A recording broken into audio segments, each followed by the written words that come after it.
Selamat malam teman-teman semua. Hari ini kita mau bahas hal-hal yang berkaitan dengan keseharian, pencapaian karir dan lain-lain. Hari ini temanya outdoor. Kita ada di pos Bukit Savana Residen di belakang, terkenal dengan pos Triangle. Nah, kebetulan teman kita, teman ngeteh kita, teman ngopi kita yang datang hari ini adalah Pak Ambar nih. Beliau kesehariannya dari HSE. Jadi kita juga butuh informasi dari dia. HSE yang berkaitan dengan rumah tuh apa aja sih?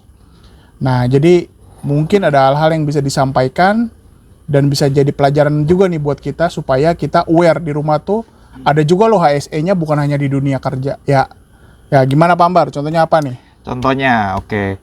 Sebelumnya kayaknya kalau manggil Pak terlalu formal nih. Siap. Mendingan nama aja atau enggak pakai ya biasalah, karena kita kan ini ceritanya podcast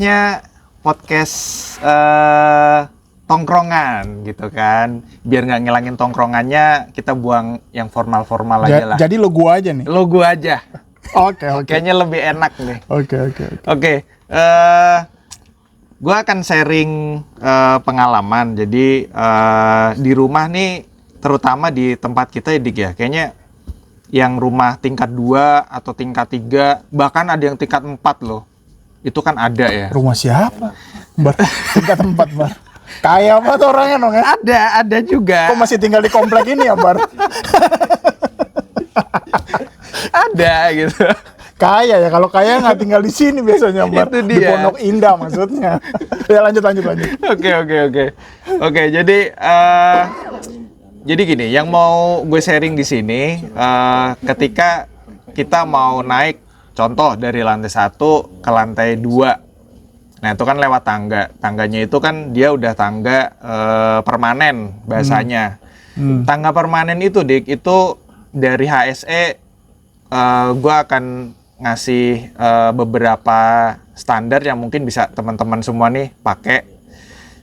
Yang pertama, tangga itu harus ada handrailnya, minimal 1, gitu. Fungsinya buat apa? Fungsinya karena kita di HSE itu mengenal istilah 3 point contact. Apaan tuh? 3 point contact itu maksudnya adalah dari keempat bagian tubuh kita nih yang kita gunakan, 2 tangan dan 2 kaki, ketiganya itu harus berada di posisi yang stabil. Ya. Gitu. Makanya tadi gue bilang paling nggak ada 1 handrail gitu.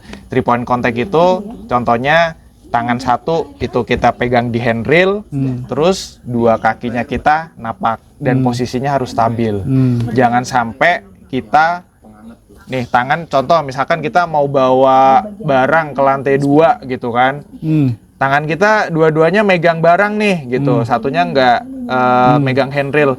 Itu potensi terjatuhnya atau keplesetnya, istilahnya tuh STF, slip, trip, fall. Itu ada potensinya lebih tinggi ketimbang kita menggunakan 3 point contact tadi gitu. Itu ya sharing aja gitu. Jadi mungkin yang terutama punya orang yang udah berumur di rumah gitu, saran gue ketika dia mau menaiki tangga paling nggak ada bantuan atau helper.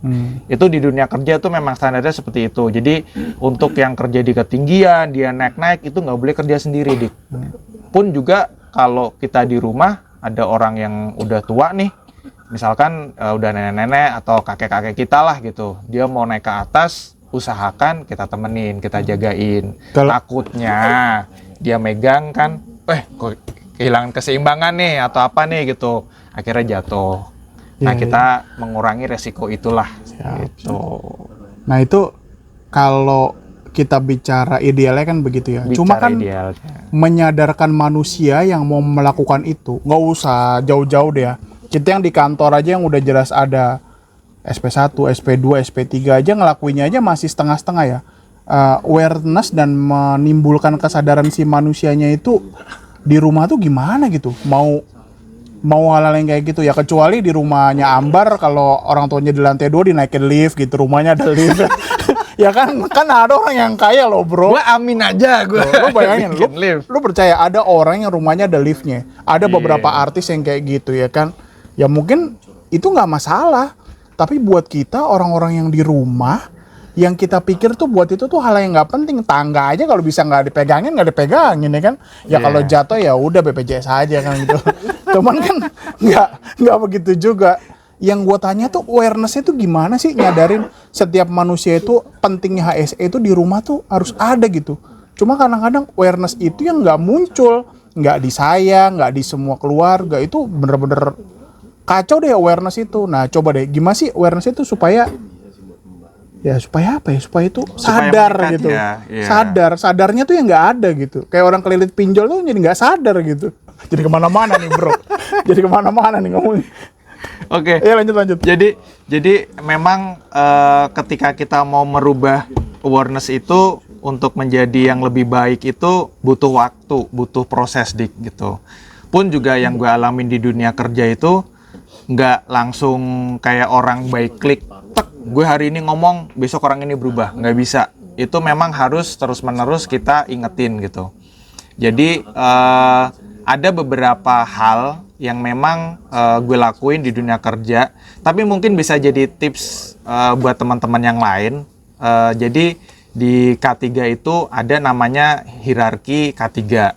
Apa tuh? Hierarki K3 itu ada 5 step, dan dia itu gue pakai bahasa gampang aja ya.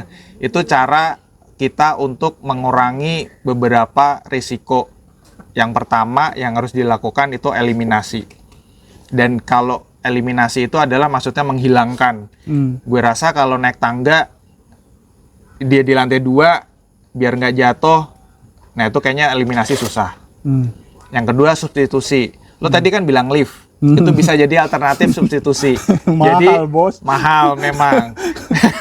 mahal bos. Itu salah satu substitusi. Jadi potensi kita naik tangga itu kan kita kayak lo bilang tadi, males gue pegangan karena udah biasa, itulah. gue kuat kok gitu. Ya, nah caranya yaitu substitusi itu ganti sama lift.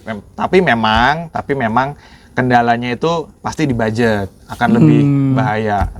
Terus cara ketiga itu engineering namanya, engineering control. Engineering control itu semua yang berhubungan sama perubahan-perubahan atau modifikasi yang kita gunakan secara desain. Contoh kayak tadi tangga yang ibaratnya dia masang, ya udahlah yang penting gue ada tangga, tapi kita pasang handrail. Nah itu salah satu modifikasi engineering. Terus yang ketiga yang keempat itu dari administrasi atau dokumen. Kayak gue di tempat kerja itu masang sign. Jadi ketika melakukan ketika naik tangga itu harus pegangan gitu, harus berpegangan gitulah, kurang lebihnya seperti itu. Nah itu kayaknya ya memang balik lagi ke budget sih. Yang keempat PPE ini nggak mungkin, body harness kan gue nggak mungkin juga dong orang di rumah kita pakai body harness. Nah memang kalau kita bicara masalah awareness itu memang nggak gampang ngerubahnya gitu, tapi paling nggak kita ngingetin keluarga kita ketika dia naik tangga itu jangan lupa untuk pegangan tangga, kayak gitu aja gitu. Memang butuh proses, tapi lama-lama dia akan ngerti kok, dia akan paham gitu. Gue rasa sih kayak gitu. Ya, oke. Kalau kita bicara HSE di kehidupan sehari-hari, yang terutama adalah keselamatan tuh kadang-kadang aja bener-bener abai. Kalau kita ngomong sadar, oke, udah sadar. Cuma kadang-kadang yang sadar kita doang nih. Semuanya nggak sadar. Lupa, buru-buru berangkat kerja nggak dimatiin tuh gas. Terjadinya kebakaran dan lain-lain. Jadi sebenarnya tips dari Bro Ambar nih sebenarnya bagus loh. Kalau di bener-bener kita rangkum ya. Ada pasang handrail. Bagus kalau ada sign di rumah. Oh ya nih ada orang tua, hati-hati. Terus berkaitan dengan substitusi, berkaitan dengan engineering, itu ada hal-hal yang bisa dilakukan, cuma memang berat.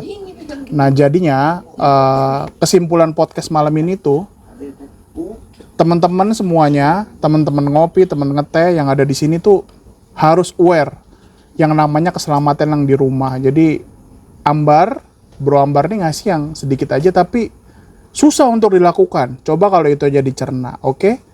malam ini cukup dagingnya. Gua rasa udah cukup HSE dari kehidupan sehari-hari.